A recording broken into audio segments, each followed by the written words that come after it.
So you want to hold on the back of your hand, hold your thumb on it.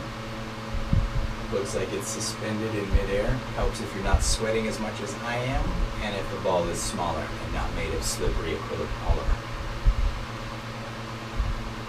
You can do it with your thumb behind. I don't really have a grip on it.